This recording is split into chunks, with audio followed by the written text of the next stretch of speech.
Katyol tanlash, katyol ustanovka, santexnik ishlari va santexnik mahsulotlari haqida sizlarga doimiy video qilib borishga qaror qildim. Chunki ko'pchilik xato tushuncha bo'lib, katyolni noto'g'ri tanlayapti, katyolni noto'g'ri ustanovka qilyapti. Montajda noto'g'ri mahsulotlar ishlatib, montaj noto'g'ri qilib qo'yish ta'sirida insonlar sog'lig'iga zarar bo'lishi yoki ko'mir rasxodi ko'p bo'lib ketishi yoki katyolni juda ko'p vaqt ajratishga talab qiladi. Shuning uchun sizlarga doimiy katyol tanlash, katyol ustanovka, santexnik ishlardagi kamchiliklar yoki bo'ladigan xatolar haqida doimiy video qo'yaman. Kommentariyaga sizlarda bo'lgan kamchilik, qandaydir tushunmovchilik yoki sizlarda bo'lgan muammolarni kommentariyaga yozib ketinglar yoki men noto'g'ri gapirgan gaplarni kommentariyaga yozib keting. Ko'pchilikka foyda bo'lishi uchun, ko'pchilikka foyda bo'lishi uchun doimo video qilib borishga harakat qilaman.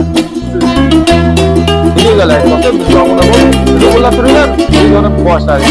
Katyol tanlash bo'yicha birinchi videomiz katyol tanlash bo'yicha. Avtomat katyol tanlash kerakmi yoki polavtomat katyol tanlash kerakmi?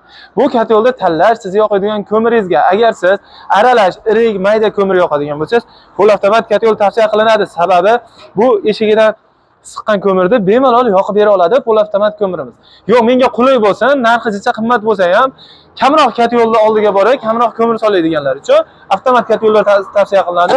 Bunkeriga bitta solganda 150 kilogacha ko'mirni solib qo'ygandan keyin bu 2 sutkadan 5 sutkagacha bemalol yonib bera oladi. Shuning uchun katyol tanlashda yoqadigan yoqilg'ingiz agar o'tin ko'mir bo'ladigan bo'lsa, bundan agar faqat mayda ko'mir yoqaman desangiz, bu ham arzon tushadi.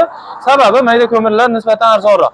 Mayda ko'mirni o'zini yoqaman desangiz, avtomat katyollardan tavsiya qilaman. Ag'a budjetiga ham qarab, buni narximiz, misol uchun, buni 100 kvadratligi 7,5 million bo'ladigan bo'lsa, buni 100 kvadratligi $1100 boshlanadi. Shuning uchun narxiga ham qarab, yoqadigan ko'miringizga qarab turib katyol tanlashingiz mumkin.